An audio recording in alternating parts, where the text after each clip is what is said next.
Nyakora mgejwang machiegni wantiere karka chenro mar piny dhi nyime wadonjo twak dakika osekalo 15 tok saa achiel mar okinyi ma kawuono kama wadaranga ne chuogo IEBC manyien ni tiende nang'o ma wadhi bedo kaka watwak nyakora mgejwang kodong' mana matin e higni 3 to wachomo yiero manyien. Nitiere oganda ma koka da kao opande moko ne koka nokawe tok yiero mokadho, moko koka dhi kawe sani jok motieko klas 18 ma otieko ka nigi higni 18 mano klas 12 ka gin gigni 18 gidhi bedo kaka gikao opande margi kendo ginyalo thuolo mar kao kura.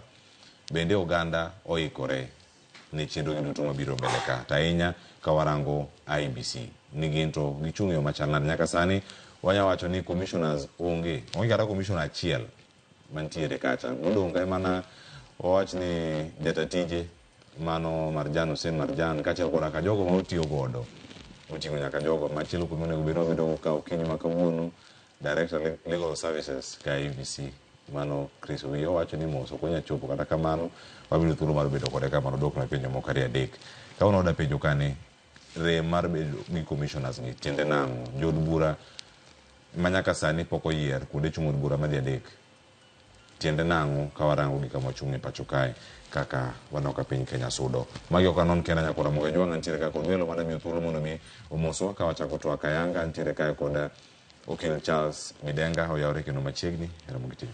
Oyawre Cleophas erokamano. Erokamano kuom yudo thuolo mar chopo ka kachiel koda ka nyakora Mugejwang ka kod Kevin Osido jatatije ka County Governance Watch mabende wadhi bedo ka wabedo kode kachiel okinyi ma kawuono. Oyawre Kevin Osido kendo machiegni. Oyawre Cleophas kendo erokamano kuom rwako e twak ma kawuono. Erokamano ahinya. Achako di wakili Charles Midenga. Diponi wayudore e bugo mane wageno ni ok wadhi bede koso nang'o matimore sani ka higni 2 tok yiero waonge commissioners mag IEBC, jakom gi joge duto maga wacho ni kidegi noserumo, mano nego bed ni dhi nyime to nogwe tao kinde manok ahinya bang' yiero mokalo.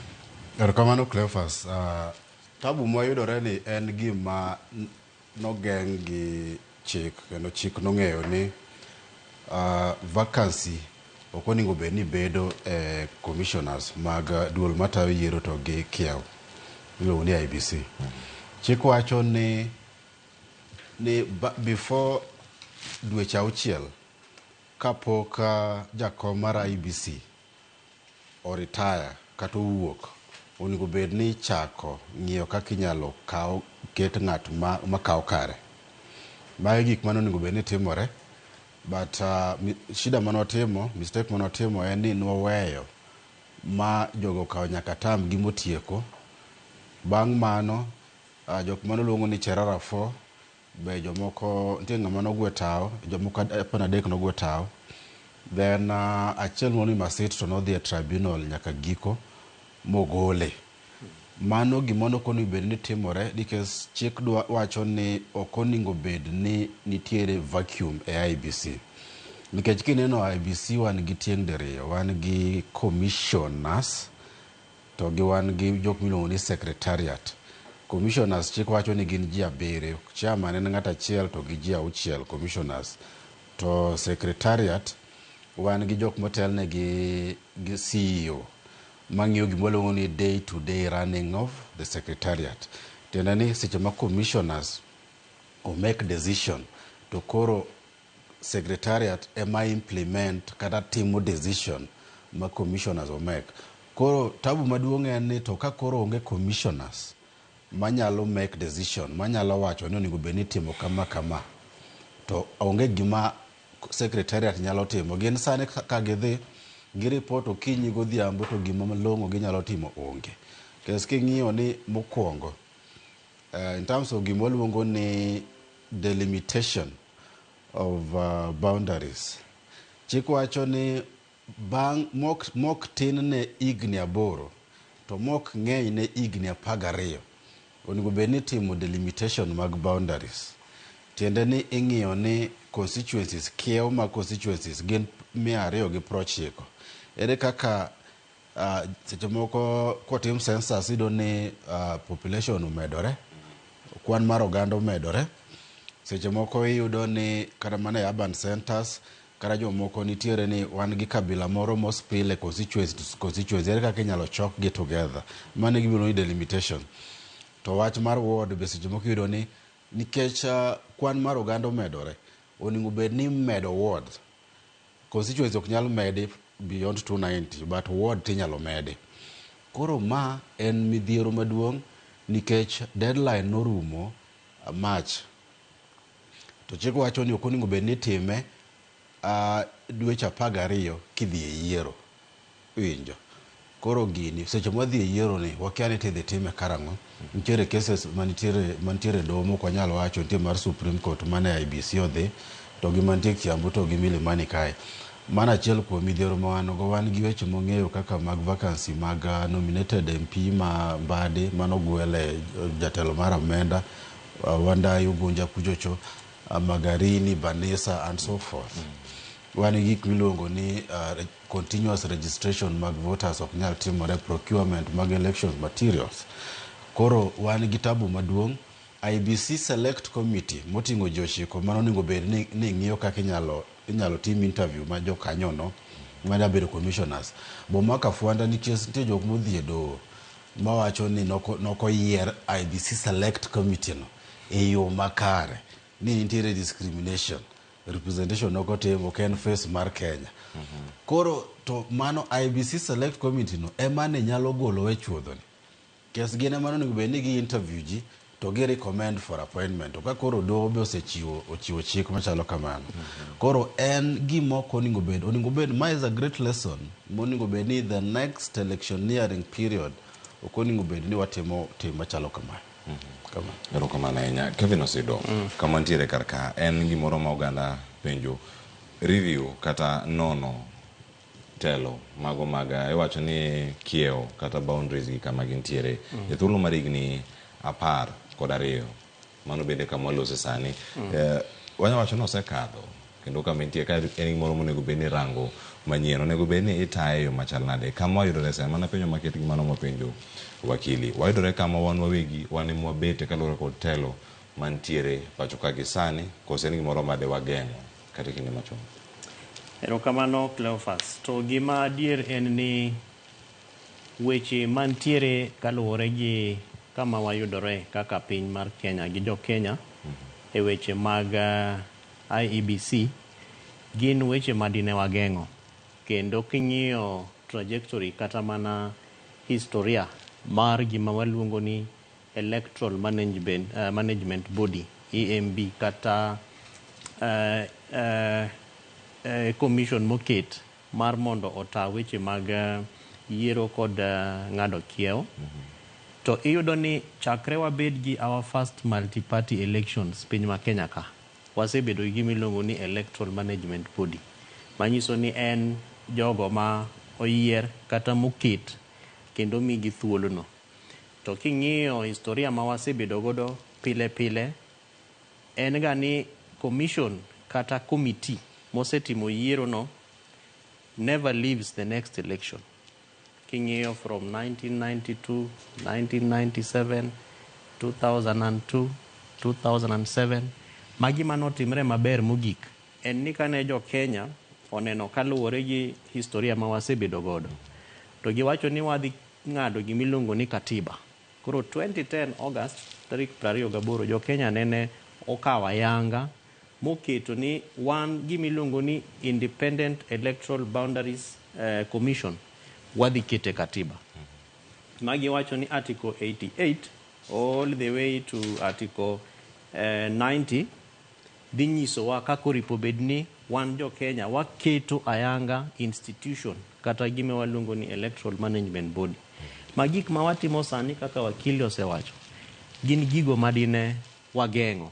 To wageng'o gi nikech kata obedo ni katiba nitiere kama, to bende wan gi chike masiro katiba. Chike achiel kuom mago masiro katiba iluongo ni Independent Electoral and Boundaries Act, IEBC Act. Makoro en odhiye matut kabisa kendo leronwa. Ito commissioners kawuok to ere kaka wadhi yiero gi. Role mar japiny en ang'o e yiero commissioners gi. Role mar jasiasa en ang'o e yiero commissioners gi. Role mar sirikal, ng'atno mantiere opposition kata ng'atno mantiere sirikal kaka jatelo mar piny, role mare en mane kanyo. Jogo magin jogo ma jo siasa moyier e utewa mag bura kaka National Assembly, role margi e IEBC ka en ang'ono.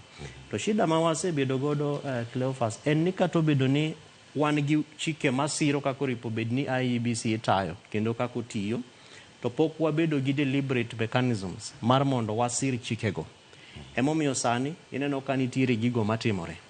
Ni wantiere gi commissioners ma be chiko wacho adier ni jakom kadhi wuok after every 6 years to nitiere within the 6 months before mipango ripo bed ni keto mar mondo ochak lokgi. To ni kata ka gin commissioners 7 gi to ok ginyal wuok e office gi te.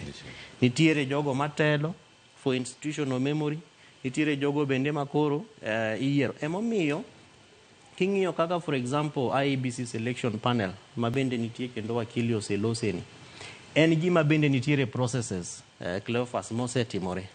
Wantiere gi weche mag petitions mosedhi e court ma kata mana commission mar tayo yiero kod weche mag ng'ado kiewo oseyali at the high court level, oseyal gi nyaka Supreme Court. Chakre higa mar 2013 IEBC has been a matter of contention at the Supreme Court. 2017 ne wan e court. 2022 ne wan e court. Impeachment process mar deputy president weche mag IEBC bende nowachi. Gima ananeno ka ketho mipango mabeyo moseketgi en gima wanyalo luongo ni political interference. Nikech ng'ato ni office to pod oparo ni to ng'ano manyalo konya mar mondo achaka bed governor, achaka bed MCA, achaka bed president kata dong' e opposition. Emomiyo ineno kaka ma 2022 ne wan gi Cherera 4 to wan gi Marjan Hussein gi Lange bende kocha gi Chebukati. Koro ipenjri ni to commission mar ji 7 moseyier kendo chike nitie moripo bed ni tayo kaka gitiyo. Ang'ono momiyo chopo kama koro pachgi ng'adre ma kendo koko bedie ma jok moko nitie mago nyaka press conference giwacho gik mopogore opogore. Ang'ono momiyo mae timore en nikech japiny bende wiye wil ni commission milongo ni IEBC nitie nikech teko mari. To entiere nikech teko mari nikech katiba in article 11 osemi teko mar sovereign power cha. Koro japiny neno IEBC as a mechanism mana mar election. Ni wan wanyalo engage gi IEBC mana sama waikre ne election to ka kura oserumo to wachwa gi IEBC odong' kanyo. Omiyo rarely do we see jo Kenya kata ka the anniversary towers kanyo mondo gipenje ni to ang'o matimre ka despite sani bende kaka wakili wacho adier ni nitiere cases mang'eny moseketi to en nikech a few Kenyans of goodwill osewacho ni katiba nyaka wa implement.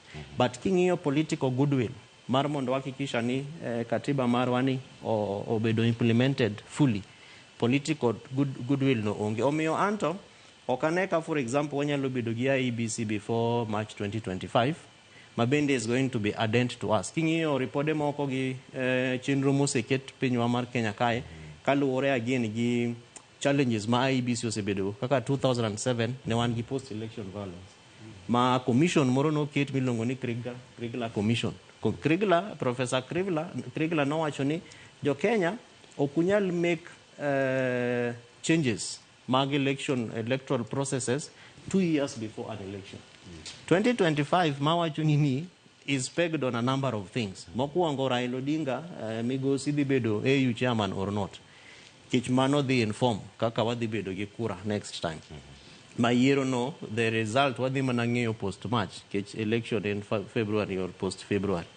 Mar ariyo wasebedo gi weche mag twak moko mabende wacho ni nitiere jogo machwalo dwaro yiero dwaro ni mar mondo wa extend term mar jok moko miyiero. Of course some politicians including political party ma Kenya Kwanza osenyisowa ni mano ken bill marwa, we are not part of it kendo wakia gima senator no wacho, but deep down the hearts of jogo miyiero they would desire ni omigi higni 7 kata omed gi higni. Omiyo mago gin gik ma kawang'iyo matut kaluwore gi weche mantiere bende e doho to nyalo provide several dents a progressive processes ma jo Kenya would feel ni mondo tim mondo waket IEBC in place. Rukamana mondo mi chuga IEBC manyien wakili mana ka okwanya kama Kevin Osedo bende ochope kata kama nolero wantiere ka kod commissioners gi ka gintie kwan maromo 7 kama gintiere ka jogi monego bed gi institutional memory e kind commissioners mantie gi. En secretariat magi kama ntiere koda CEO margi ma Hussein Marjan Hussein Pontiere kar kanyo nyaka sani. To kirango kaka ne commissioners machon kata mano gwetao ni gin adek. Mano Juliana Cherera, Francis Wanderi kachel koda ka Justus Ngangaya. Kopori Erin Maset mano chopo nyaka nyima Apurcha. Keto gi kama chal nade ka commissioners madhi donjo ka gin jok manyien te kama gintiere kochakre gi jakom jalup mare nyaka mogik kaponi bolose kapok ochopo dwe mar adek to bende dhi nyalore kapok ochopo dwe mar adek. Rekomano Cleophas, in terms of kaka wa manage electoral affairs to gi weche mag IBC, weche mag institutional memory does not arise onge. Nikech wan gi secretariat man gi employees. Employees go gin only permanent and pensionable. To gi wan gi CEO. Gin kanyo jo kanyo no. Kata commission obiro kara nitiere kata onge dhi yudo gi. Gin ema gi implement kucho. Koro commissioners kata obiro mawelo kata nitiere machon pogruok onge. Pogruok manyalo bedo en in terms of kaka dhano, priorities mag dhano. Kata seche moko be wan gi jok ni political affiliation. Nite jomoko monyalo chwal to wakia ni kare. Nitiere kako tenore e party moro. Mao gik matimore kesa dhano nyaka jomoko ni wan gi biases kaka dhano. Koro mano bedo ga kare. Depone mane gi momiyo ne ntiere tabu kata chetho na de chuogo selection panel mane duonbura kata nbura chungo gi ni nyaka giyud ng'at gi magisoka. Kosa en ga gilodo mane yudo commissioners. Igedi chon kani yiero duol matayo yiero. Wanyalo paro kata mar ECK, the defunct ECK, Electoral Commission of Kenya. Mano chungune gi Samuel Kivito. Kani yiero jogo to party ka party ne siro ng'ate to dhi kanyo. Ma ine dhi kanyo ting'e ni ija Ford Kenya ndalono, ija KANU kata ija LDP ndalono kata NDP Then noa kanyo to wacho ni seche makoro in ochwali gi party ni. Ere kaka idhi bedo impartial? Ere kaka idhi bedo independent? Koro mano wacho ne kane koro wachako inyalo paro ndalo mwadhi referendum higa 2005. Wachako gimiluongo ne Interim Independent Electoral Commission IEC. Mano chungne gi Sakasan. Motimo referendum maber 2010. Makoro mijingo no koro wacho ni koro ito koro wami gini 2013. Inano kuma no ketwa. Koro during that time no wacho ni koro ECK ne wan gi jok motenore party. Koro IEC then koro IEBC koro wacho ni jogi waketo gi duol milongo ni IEBC Select Committee. Then kinano composition mar IEBC Select Committee wan gi representative from Law Society of Kenya, Interreligious Council benitiere ka, wan gi political party and so forth. Koro waluongo ni a conglomerate otingo duol mopogore, the face of Kenya. To pod wan gi miriaso iye kanyo kes pod ibo yudo ni ng'ato pontie kanyo to ng'ato bo wacho ni gima timore Bomas cha joka tedo kwan kaya cha wadhi uru Serena. Iwinjo. To jomoko be ni Bomas wacho ni mae kwan mwasingo ni mwadhi miyo jo Kenya. Tabu ma wan go maduong' e Kenya ka ok en IEBC kende. En ni jok manitiere jo kanyo no manitiere e duol kata migepe mopogore ok gin jok madatiyo ni jo Kenya. Gin jok mang'iyo ni to ng'ama noketa kachacha dwache chalo nade. En tabu wan go makata wadhi kata mana e citizen obila. Idhi golo clients, especially ng'at ma nigi interest target moro nitiere sirkal. High profile. Ijise kwach kich nyisi mana ni ma order from above. Tise ni client nani ok oketho, ere ketho ne kai. Ni order from above. Mane tabu ma wan godo. Waonge gi system. Gimoluongo ni institutional framework. Inano waka Trump odonjo ka odhi chamo ma January to Biden wuok. Adwa nyise ni in terms of international relations mag USA gi other parts ok dhi pogore. The same thing. Because gin gi system margi. Ji unyalo wecho ni kada kwa kier mana matin ni kia kada mana gik madhi Gaza kada mana Russia gas. It's the same thing. To wan kibiro Kenya kae ker kodonjo to ker donja gi gik ma is totally new. En loko gimoro amora. Oloko gimoro amora from obila, from IEBC, from everywhere, judiciary, from nyaka director of criminal investigation. Gimoro change, onge system. Kowuok ng'ama chielo bedonjo gi mare. Koro mane tabu mon god maduong. Kes den kuma dewan jok ma respect gimolo ni the rule of law. Kaka ker no donjo cha. Cherera fone dhi mana nyime. Kes chik wacho niya ka onge jakom to jalup ni nyalo tiyo. To ka jalup gi jakom mar IEBC onge. To commissioners no ginyalo yiero achiel kuomgi mondo bed ng'ama tayo. Kineno schedule mar IEBC Act ma osido ne wacho. Giwacho ni minimum mar ji 5, but Supreme Court nolero wacho niya ji 3 kende oromi commission. Matiende kata mana Cherera Fone pod odong' kacha, kes jok modok kata ng'ene gin tam gin oserumo. Gin Abdul Gie gin ne retire gi Chebukati and the other gentleman. Gin ne retire. Cherera Fone kan odong' ji 4 ne nyalo tayo giki nyaka sani. No wacho ni vacancy no wuok. Kaka wach mar nomination mar Mbadi to gi Ogunja. Chik wacho ni bang' ndalo 21 ka vacancy wuok, speaker notify IEBC. Then after ndalo 21 ifil kanyo.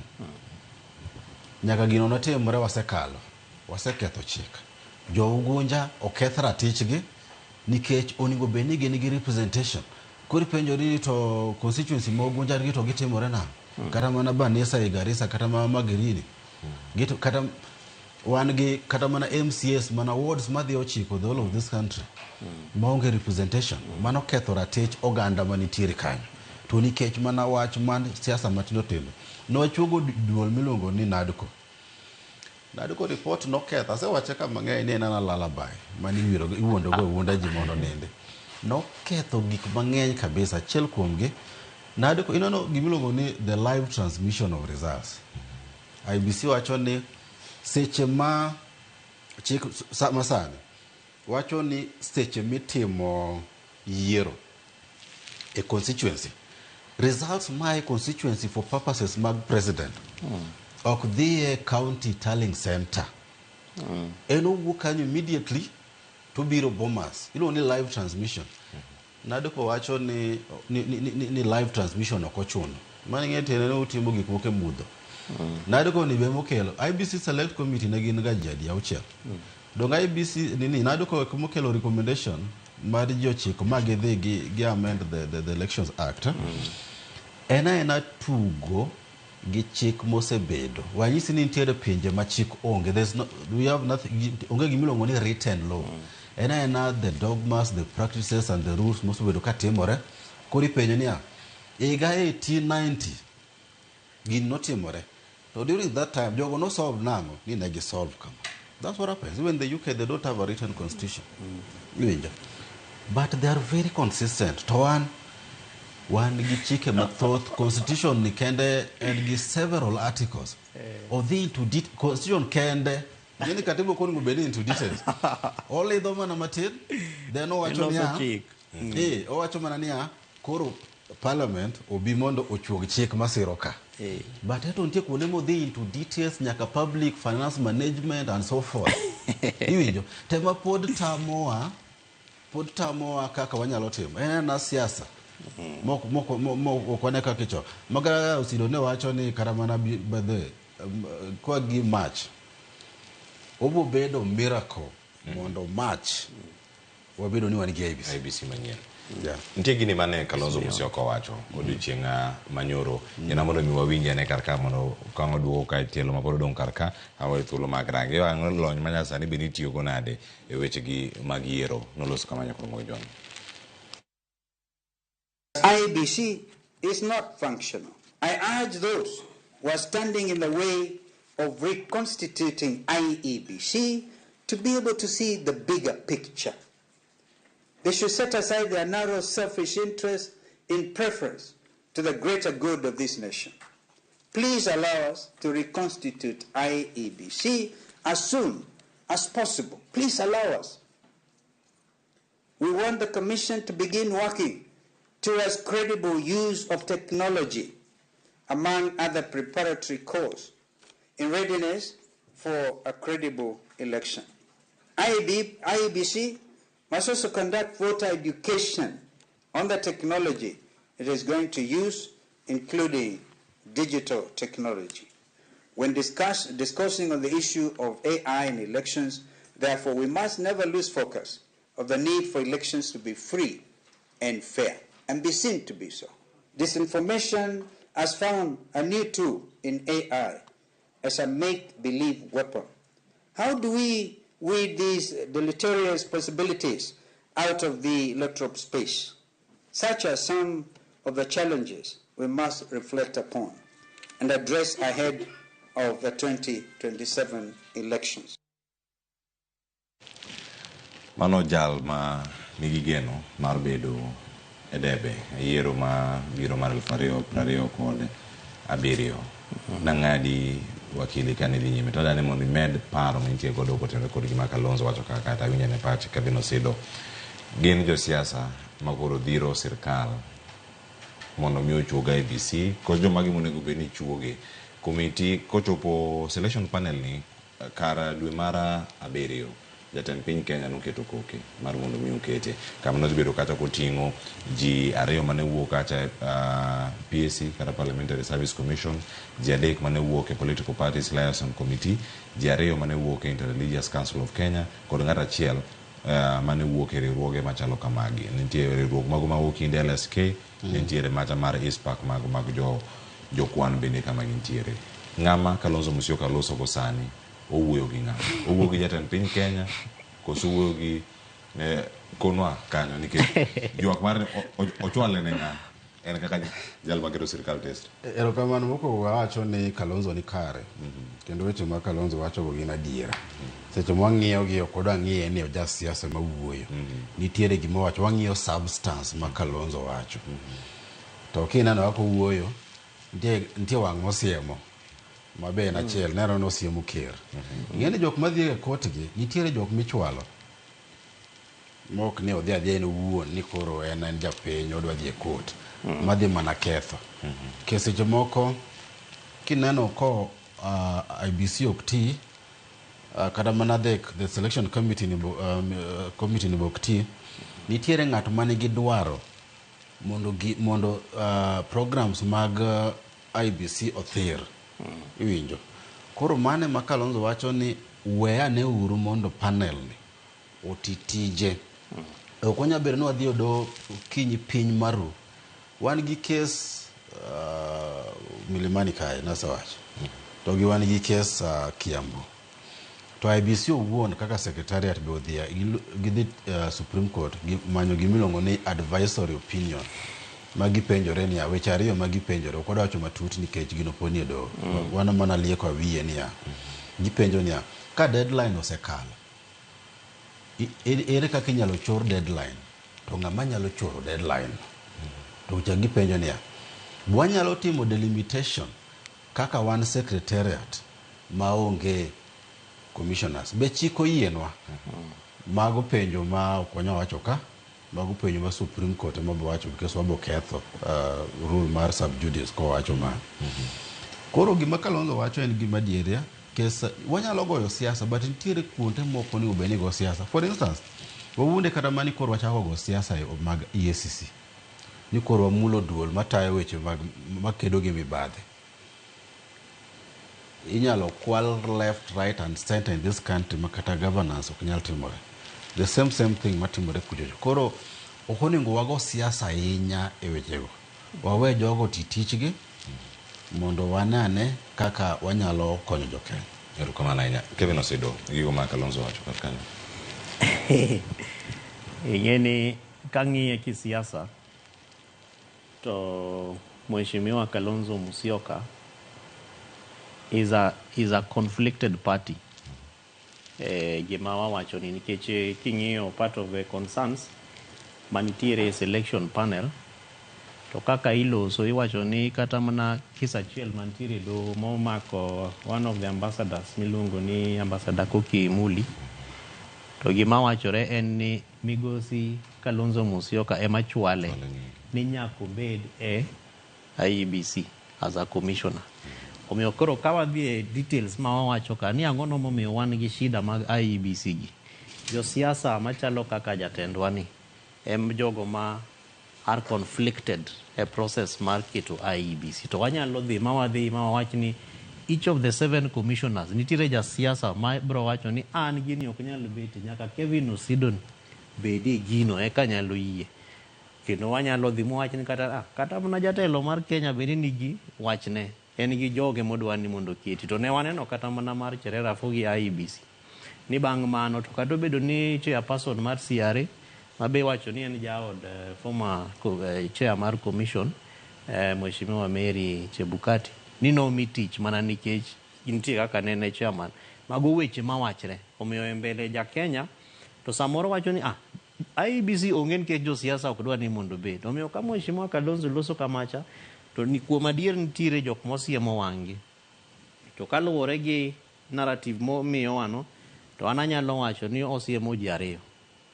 Osiemo Mheshimiwa Raila Amolo Odinga kaluwore gi handshake magisebedo godo gi jatelo mar Kenya ma en owuon en jasiasa mantiere Azimio to koyie godo to chako osiemo wang' jatelo mar Kenya ma en emoketo koke e chike matayo kaka mana IEBC bende iketo in place. To ngendi bende mar ariyo en ni kata obedo ni osiemo wang' jatelo mar Kenya, to jatelo mar Kenya bende nigi pressure ma inyalo miye kaka ne waneno ka Gen Z nomiye pressure mowachone ni in okuti maber.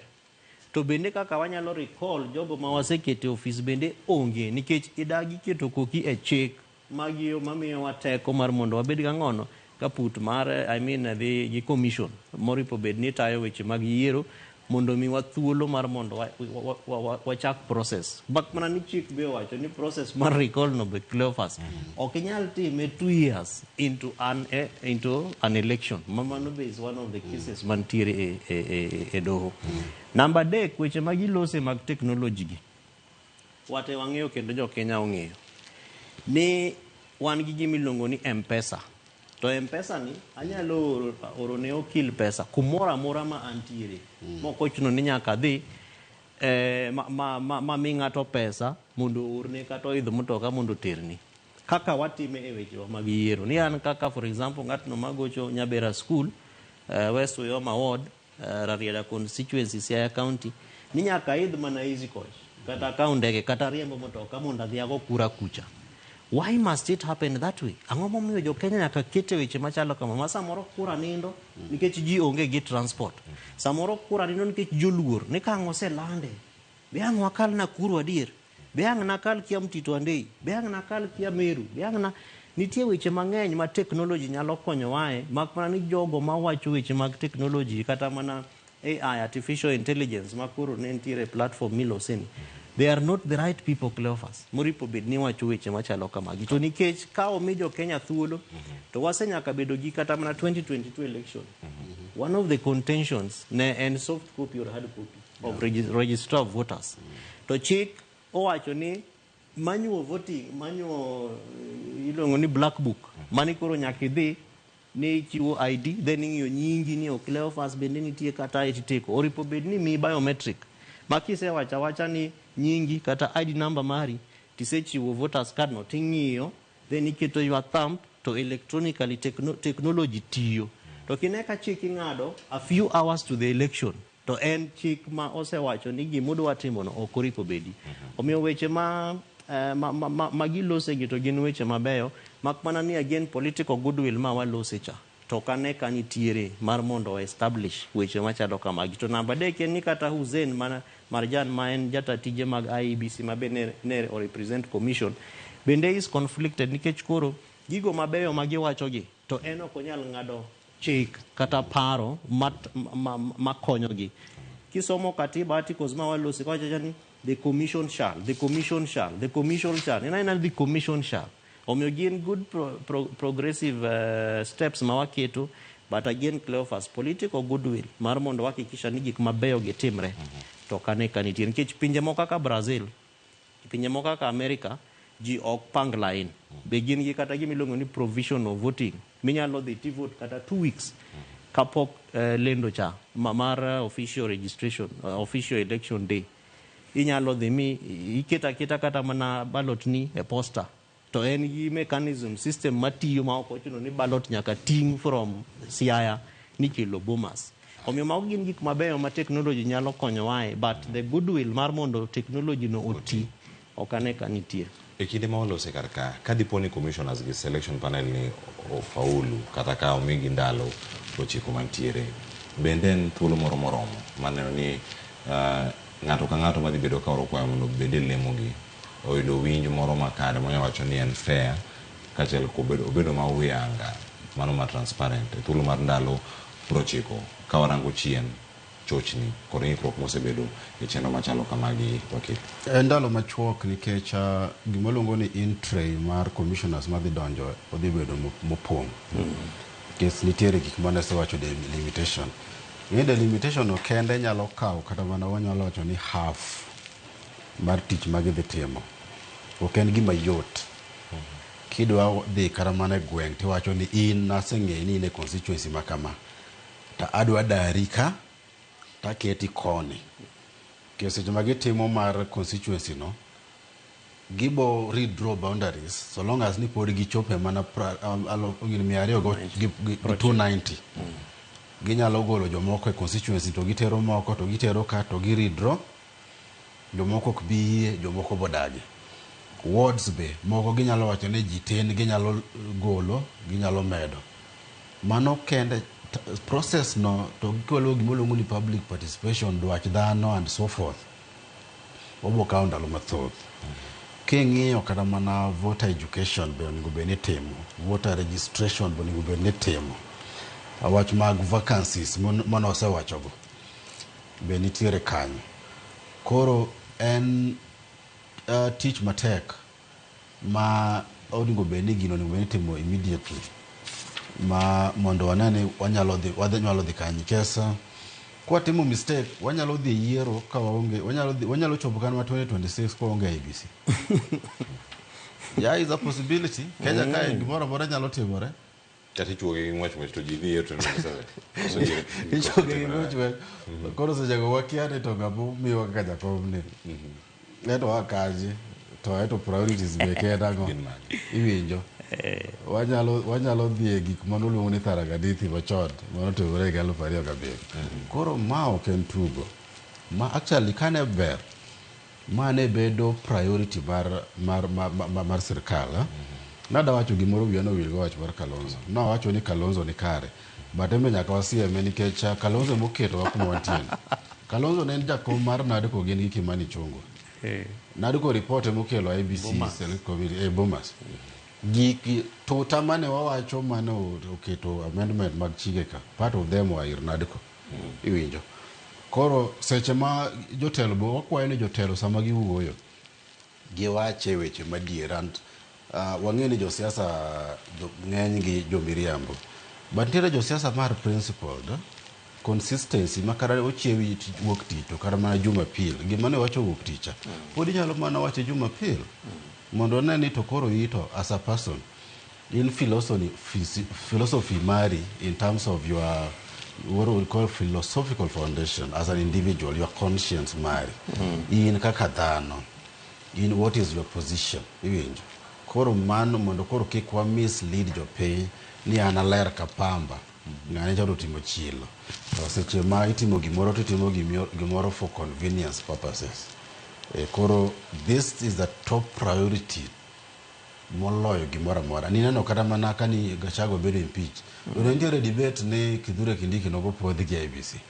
Iwinjo. Mago weche maliekore nikech seche mantiere lacuna, seche mantiere vacuum to ji nyalo timo gimoro amora mondo makre godo. Koro makruok no onego bed ni wadino mondo wabed gi duol ma ka tabu nitiere to wantiere kanyo. Kamano. Kama tiego tielo mokwongo ni Kevin Osedo, kama wakili ochope no, nitiere thuolo ma wadhi yudo ka mar loso IBC manyien. Kendo dhi bedo kata wiero ma pacho kae. Gik moko osebedo kotimore makare. Dwano ka nitiere tim manodhi Serena, nitiere tim manodong Bomas, pogruok machalo kamagi e IBC. Ka iloso commission manyien kama gidhi bede ni mondo mi gidwok public trust ne kata geno ma jopiny tiyo godo kuom IEBC nikech sani ginyawach kata kuketo ka tipo go ng'ama nyaka sir sirkal gi jok madhi siro kweth maketo sirkal tesre geno ma kama odwoki kuom jopiny yo machal nade kaka le processes makoro sani katiba keto piny. Cleophas, mano en penjo maber kabisa.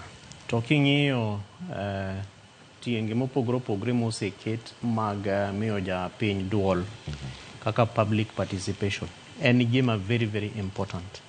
To ng'enyne ok wane ka e weche mag IEBC gi imiyo japiny duonde kata obedo ni samoro wan gi vetting processes matimore e bunge kacha.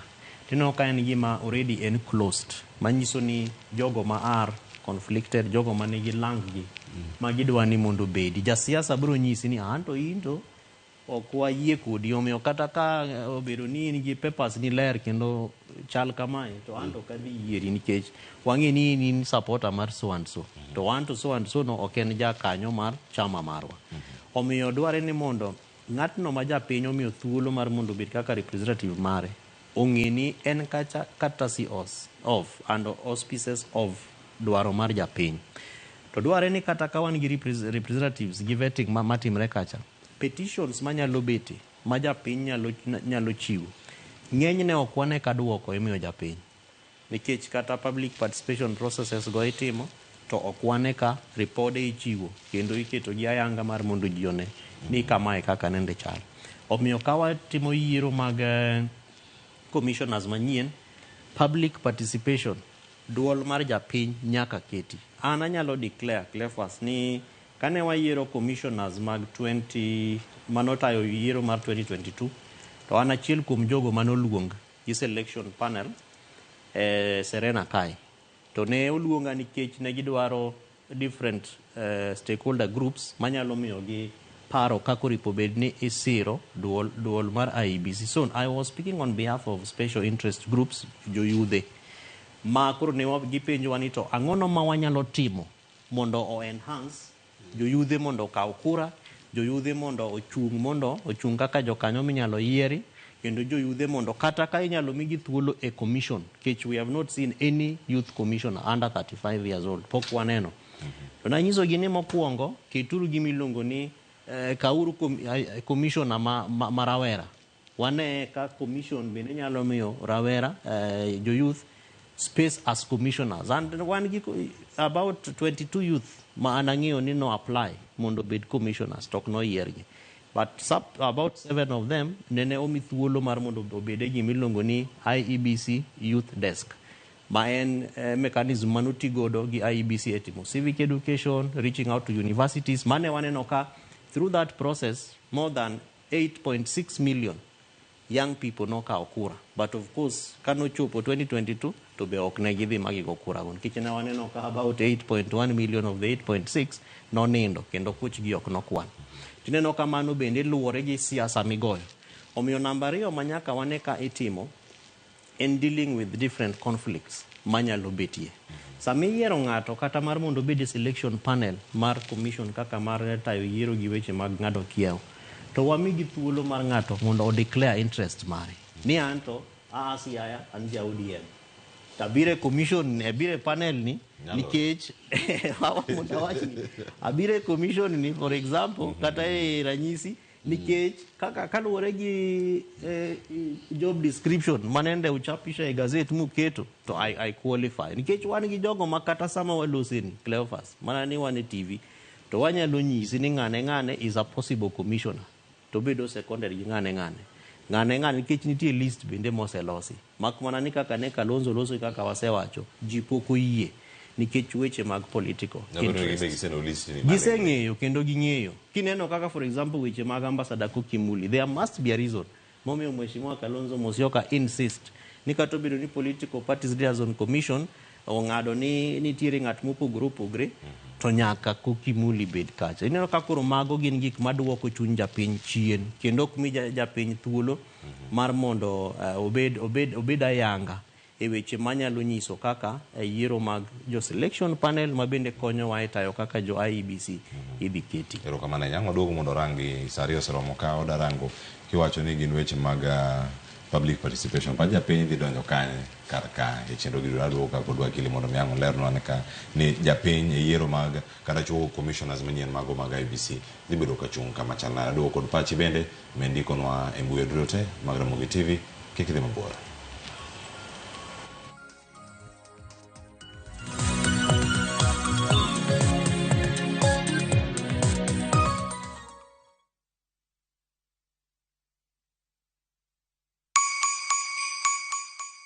This holiday season, Citizen Duka na Quickmart tunakuletea Mama Mpenzi basket na deals kibao. Isitoshe, sasa unachagua kile unataka kurusha kwa basket yako. Zote kwa discount no. Imagine sugar 2 kgs at 269 from 279. Chapati flour 2 kgs at 139 from 169. Cooking oil 3 liters at 899 from 1060. Basmati rice 2 kg at 699 from 767. 4-pack tissue white at 159 from 186. Bar soap 800 grams at 159 from 200. Dial star 487 star 5 hash to select your item and buy straight from your phone. Once you receive your code, pick up your shopping from any Quickmart supermarket near you.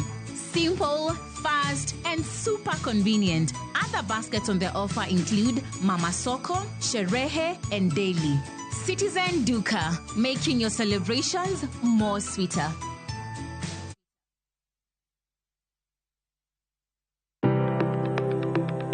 En gima konyo e ngima mapile, to ken gima ng'ato dwaro e ngimane. Bedo gi ngima maber miyo ng'ato dak e ngima maber. Kapok achopo kama dhi osiptal mamiya yath, ang'oga ang'o manyalo timo. Riwri gi Ruth Otieno e penj laktar, ka wakelo ni paro mag jolony, paro mag reso ngima ji, kod sigendni majiwo ji. Sickle cell en tuo mawuok kuom jonyuol.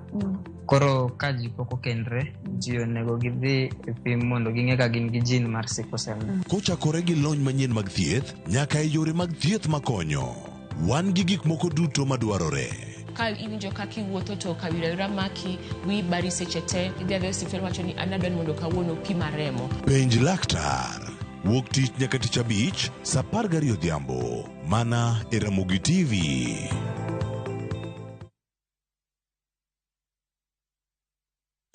Virtual games za Shabiki zina make millionaires daily. Cheza JetX on Shabiki.com, launch JetX yako and fly to the highest multiplier na make millions in seconds.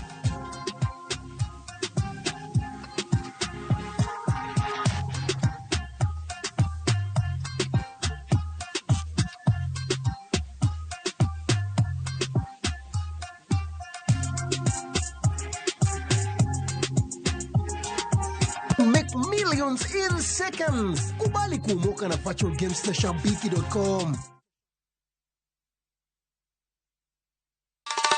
Ma e chenro makelo ni danji maliet. Ma e chenro makelo ni weche mamolo seche duto. We are only beating job. Kik od belo bai. Kawuono an kod moral mar ndakel belo kaka winjore. Ma e chenro makelo ni duond yawuoto nagi. To wakwa rowere bende kiyudo matin kik icham te. Ikungo. Duond mine. Kaja odi miyo nigi pesa malo dichuo. Support. Kod ohala. Gimotimo as a fashion house, we measure in both ladies gi chuo. Mane mbak ndalo, chakre wuok tich nyaka tich abich, saa 8 odiochieng'. Mane Ramogi TV.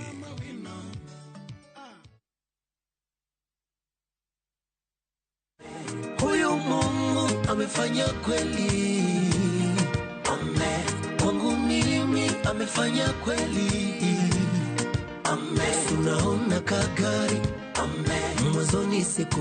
Kupata wimbo huu kama sikiza tune yako, bonyeza star 811 star 381 hash. Sikiza na Citizen ni nyumbani kwa wasanii wote.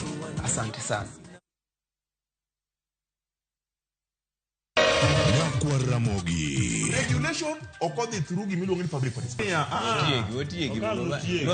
Be ikori mar donjo matut e weche madongo e Uganda wa. Mibadhi ma wuok e NTSA ng'eny seriously. I have to say this. Wanono weche siasa kod weche mamulongi ma jopiny. Sama gigowa gigo nyaka japur. Nikech japur ni obro puro kande ni otere kanyo. Buch jopiny en kama wamiyo pek paro kachiel kod nonro ma intiere godo. Wan gi chike mabeyo matayo gigi waduto te. Ok diang' wachnya every time ka ng'ato dwaro to waloko chike. Nyinga Trevor Ombija jandingo panga jo Nyakach dendo nombija taya nyakwar guok kocha pesa. Wanere kendo. Tich adek ka tich adek, sa adek otieno, Manera Mogi TV.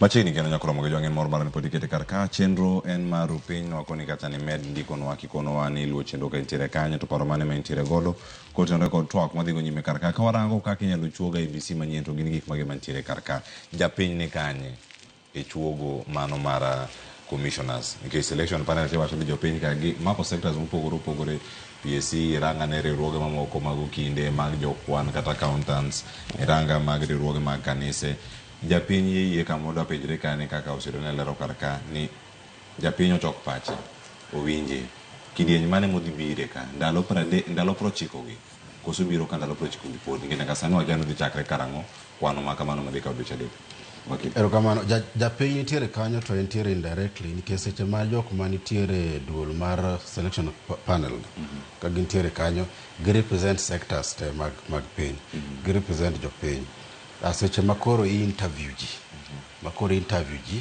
and then seche ma ibo puodhgi gi National Assembly and so forth nitie representatives mag jopiny koro japiny ok nyal bedo ni ng'ama olape ndong' ne kom mar kiewo gi migepe ni biro mbele ne to wacho ni in you are suitable, in you are not suitable. Mano ok tich japiny en kosechiwo mandate koro joka gi hold that mandate in trust ne japiny seche ma gitiyo koro chik dwaro ni ka giwuoyo to gitiyo gima dwach japiny ki gibed gi gik moluongo ni extraneous considerations ki gibed gi biases mekgi ki ging'e ni koro nitiere jasiasa ema noketa ka koro atim dwach jasiasa oningo tim dwach japiny ni Kenya ne ere lessons mage manwalan 2007 lessons mage manwalan kada mana 2005 referendum manowacho lessons mage manwalan 2002 kane ECK owacho ni Kibaki oyombo Uhuru mamuyogo bade piny mowacho ni we concede lessons mage manwalan lessons mane mwalan 2013 gi 2017 tiende ni kotim yiero e yo makare to kata ng'at moyombino wacho ni kato yomba tating'o bada. Kenyans 2002 nowuok overwhelmingly nyalo paro makata Moi kane nitiere gi the KANU stalwarts in State House nonyise ni kiki concede to Moi the defunct noluonge ga ni CID chon to gi NSIS sani en NIS noiso Moi ni jopiny wawa elect Kibaki you have no option but you have to concede.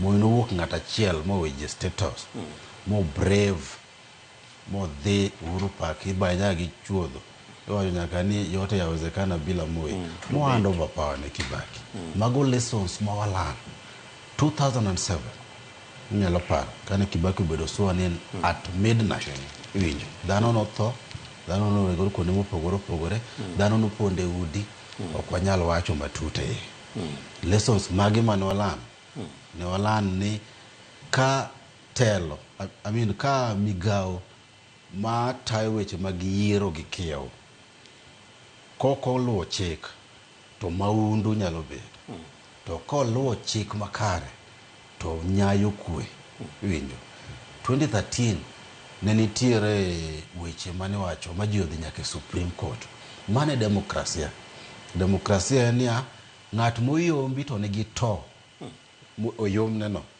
dhi e doho chwal ng'ur mari e doho to kata in ng'at moyombo tidao tini kwalo wego agogi winjo kiseche vigo agogi to ng'ato to poko hil 2022 difference mar Raila gi Ruto ne nadi 200,000 kende tiende ni kano wile mana matin ni to Raila ne bedo ker sache midonje telo kik igo kori ni oyieri kes ng'at mani yombo cha embe en gi a big following.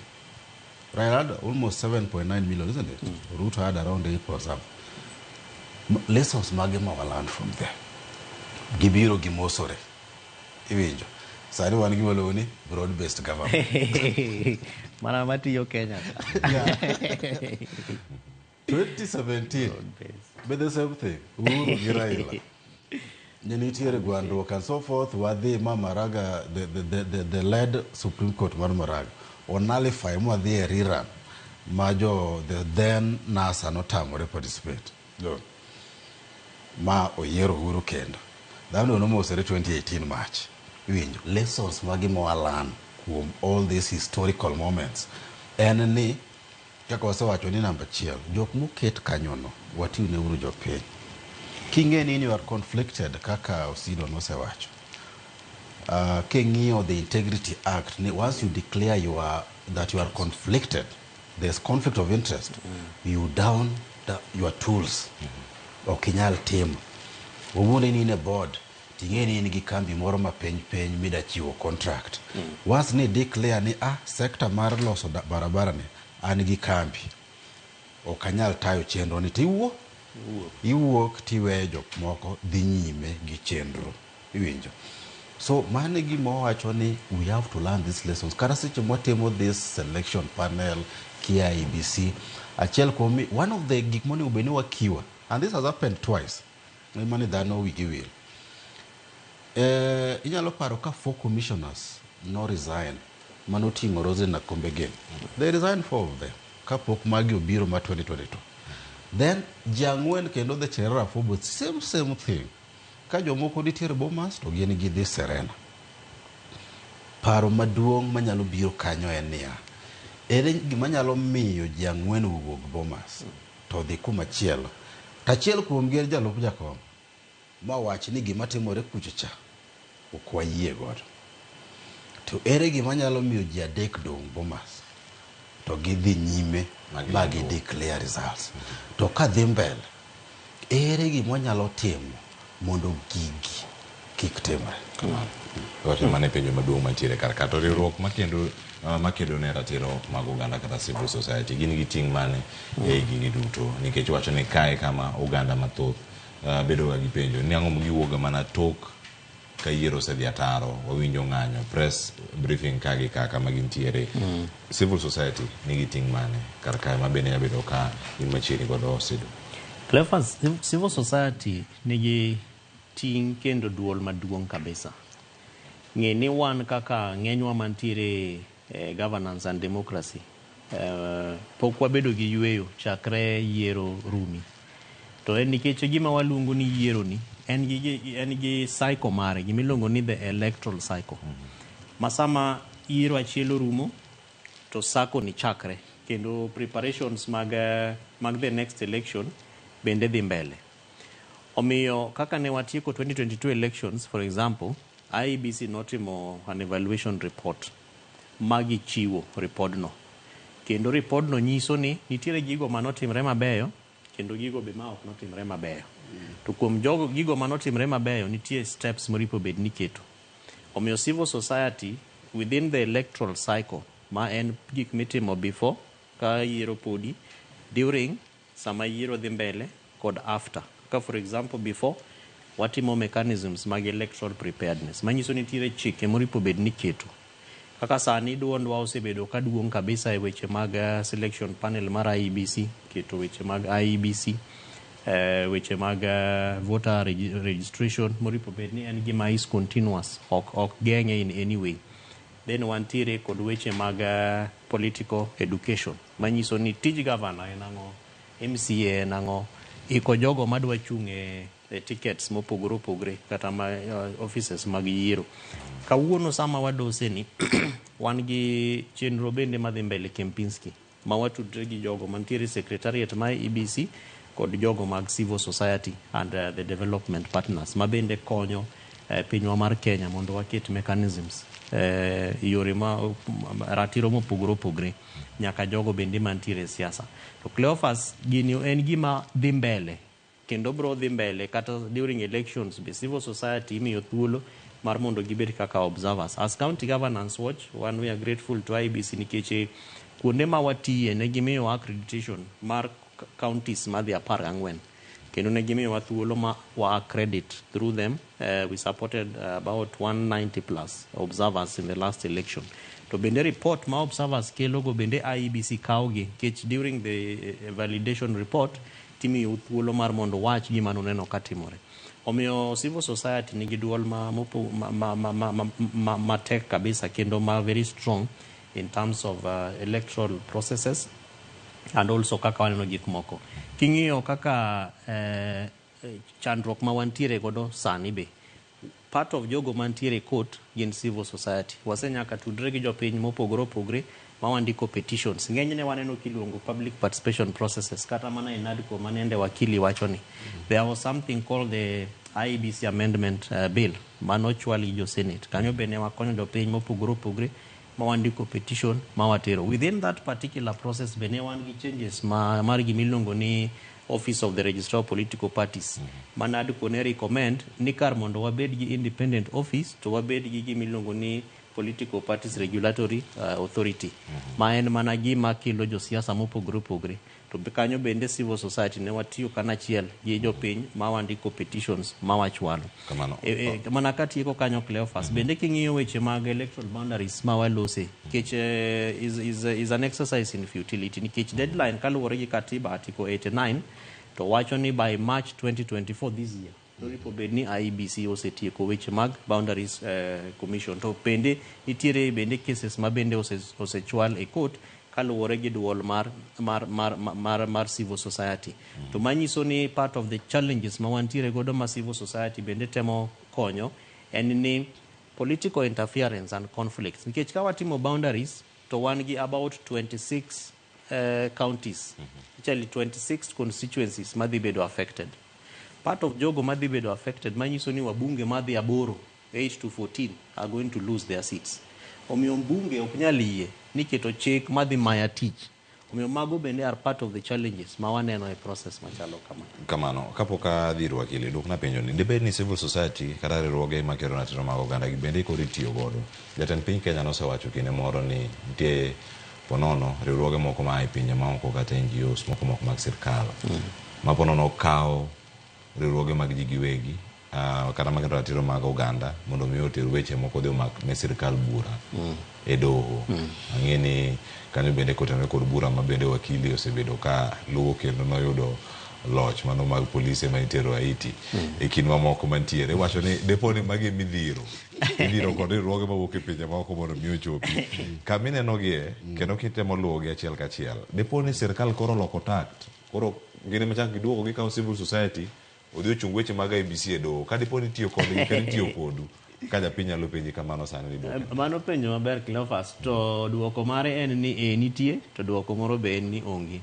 But ng'enyne to waneno ka nitiere yore mopogore opogore ma kata civil society itiyo godo. To ng'eni kaluwore gi chike moko be miloko kaluwore gi gigo matimore chike yudo kaka ilokogi. For example, within the civil society sani wantiere gi milongo ni NGO Coordination Board. To chik nosekal ma jatelo mar Kenya Migosi Ruto nosego koke mowacho ni koro wadhi gole NGO Coordination Board mondo wakete gimilongo ni Public Benefits Organizations. So within the Public Benefits Organization Act kacha wan gi gimilongo ni regulatory mechanism manyiso ni civil society koro ginyalo bet piny to gisiemre giwegi ni into wangi ni tiyo kod gi sirikal kata into wangi ni tiyo kod gi opposition. Omiyo waluongi e regulation commission committee ni mondo nyiswa ni ang'o momiyo mae timore. Then mano miyo mechanism mar accountability to miyo wathuolo bende mar mondo wane ni to ere kaka wanyalo konyre wawegi as civil society. Erokamano ahinya. Wakili, thuolo osekalo mar higa achiel gi dweche sani kaunti dwe mar 12 wanyawacho kanyo ni higa achiel kod dweche 9 arene lemo mano mar jaod bura mano mar Banisa kuom ranyisi dong thuolo bang' kane jaruwa nowito ngimane kokalo e masira mar apaya.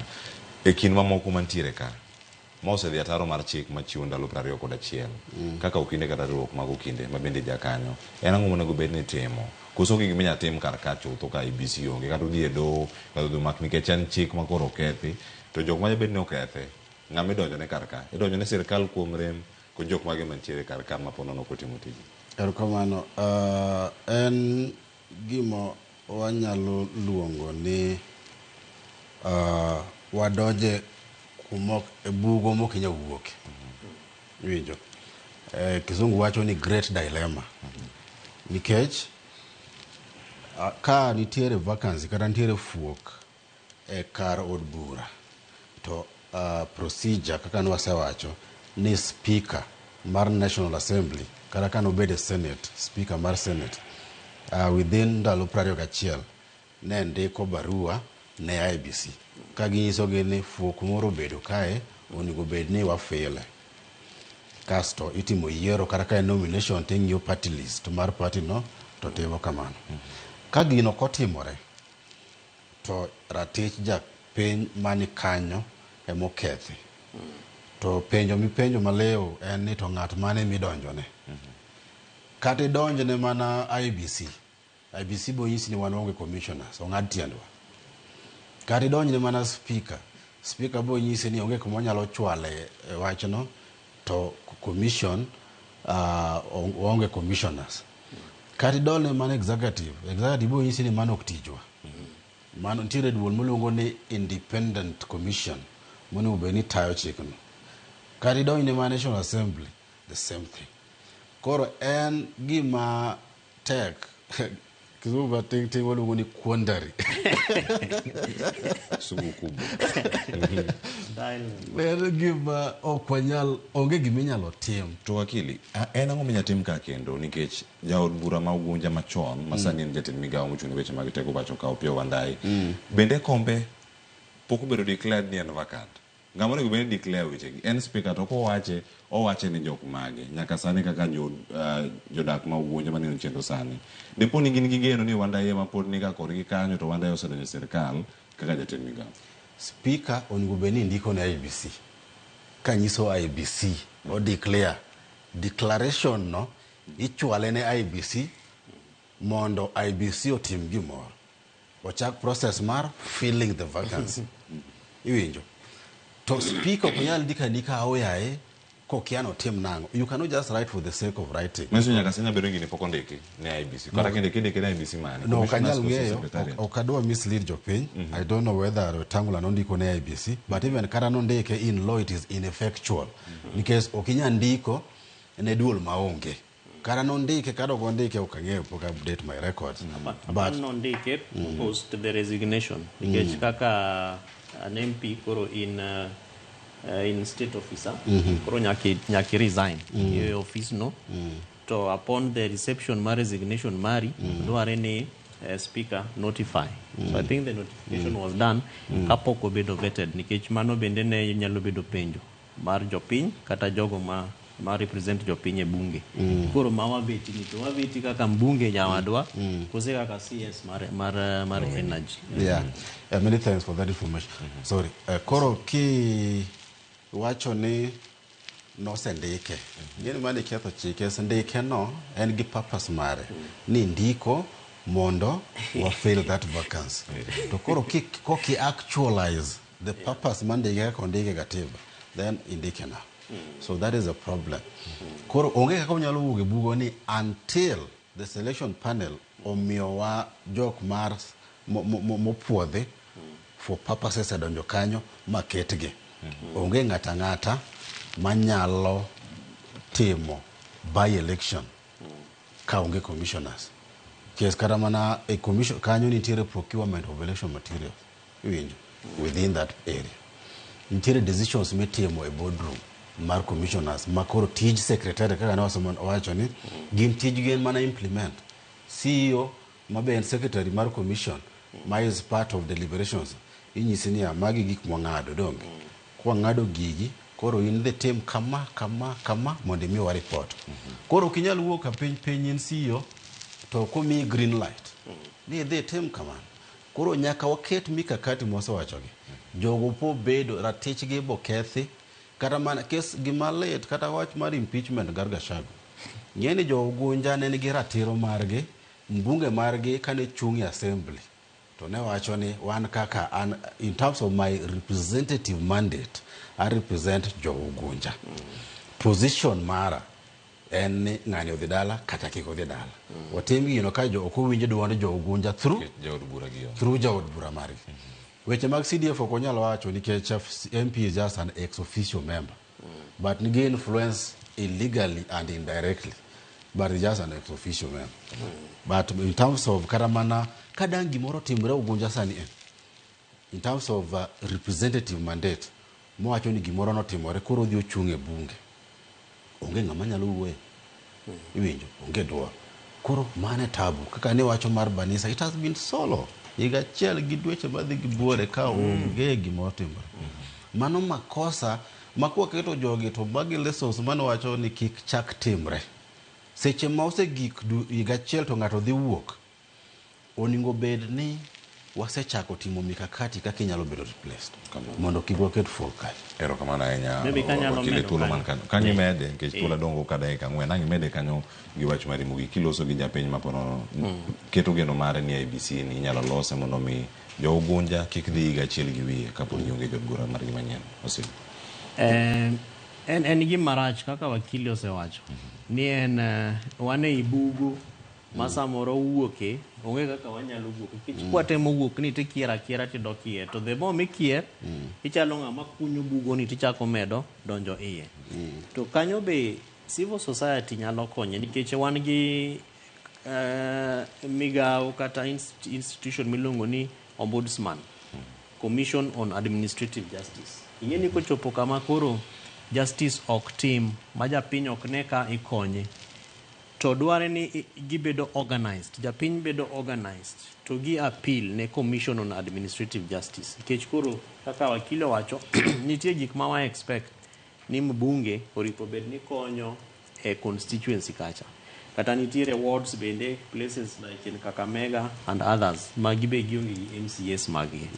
To dware ni koro gi organize their thoughts, gitero petition ne Commission on Administrative Justice. Masama koro Ombudsman chiwo report mare to wacho ni nitiere jo Kenya moko ma bende are feeling disenfranchised. Dwach gi ok timre nikech gionge gi jochung' kata jobunge kata MCS magi to bedo mar MCA kata onge mar MCA hinyo gi eyo machalo kama to chalo kama. Then mago bende miyowa lessons ma wanyalo learn in future.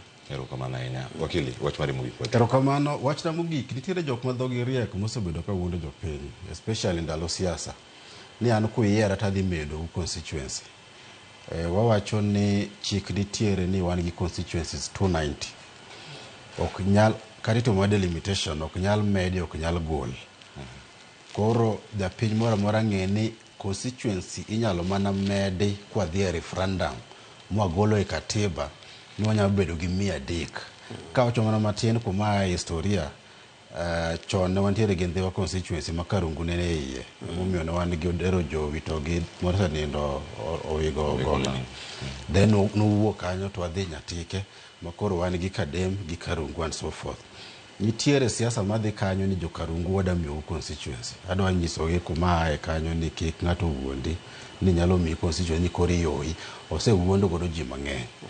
Kinano formula mochiwe katiba and it in your population quota. Population quota tiende niya in the last census to divide gi 290 constituencies. Population quota ma 2019 katieko Cleophas and ni one 47,564,296. Ki divide gi 290 constituency bo me 164,000 people per constituency. Except nitiere constituencies more only vulnerable, almost 24 of them manoko meet that threshold. To nawacho ni ginyaka gibedi. Koro japiny wagolo doke iti ni kik ng'ato wuoni ni wadhi mi constituency ka onge referendum. Wode minyalo miji kesi nyalo medi kasi nyalo bedo reduced based on the decision ma IEBC the car. Erokamano ahinya. Wakili Charles Midenga kaachiel koda ka Kevin Osedo jata tije mano ka County Governance Watch mabende waloso kar kata ng'eny chendo machielo bende ma eringi dhi ni ojende nyaka yud thuolo mag tije. Wantiere gi gima waluongo ni Employability Summit. Ing'e ni weche mag yudo tije mag yudhe osebedo ka gin shida kabisa. To nitie emphasis ma be sirikal keto. Sani waneno ka sirikal nigi jing'o mar labor export. To wapenjre ni locally kae ang'ono ma wanyalo timo, especially through TVETs magwa. Omiyo kawuono wan gi chenro maduong' Charter Hall kacha i county ma Nairobi City.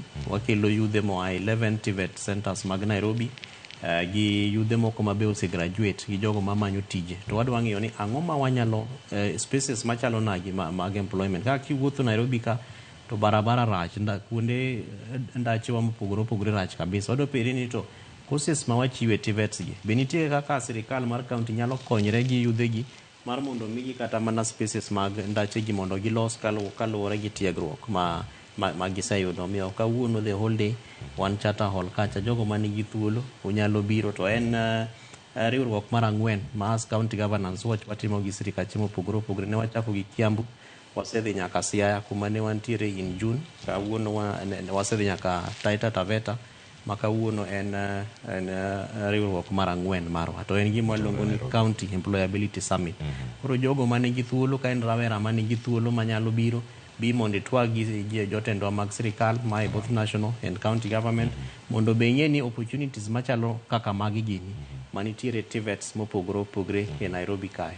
Erokamano ahinya Kevin Osedo, kendo ageno ni oganda maluwo chenro kiny makono dhi yudo thuolo mano mar chopo kendo gipuonjre gik moko ariyo adek kaka gitimore. Erokamano kuom ndikonwa Vitere Suche Mudgi Mkara ariyo, Ruth Nyathi Ochieng', Injili Lazaro Kanyambok, ote magu ochopo. Kendo wacho loso credible electoral body is Ruto's secret card mano ma 2027 election. Mano pache ka nitie wacho ni Ruth Nyathi Ochieng' Kalonzo to ok owinjo wuoyo wach IEBC nikech en achiel kuom aput mane ochuogo mano mar loso wach mar IEBC. Erokamano ahinya kuom ote mawuoro kar ka wasomo ndiki kendo Jose Ruodhi bedo ka chien mar mbako romo ka watwak ewi ratiro mag jogo manigi ng'ol kata akweda ka watemo kwedo gi ahinya akweda ne jogo mantie kod ng'ol e thuolo mag tije pacho kae. Oriti masani erokamano kuom bedo koda e chenro ni nyinga Cleophas Oluoch jakisumo kanya kwar mukio nyaka sango awe lwet jailieta kano chieng' tich adek mondo warangane kaka tedo gi chiemo timore. Kene kauno tedang'o waritane mondo mwane. Oriti masani.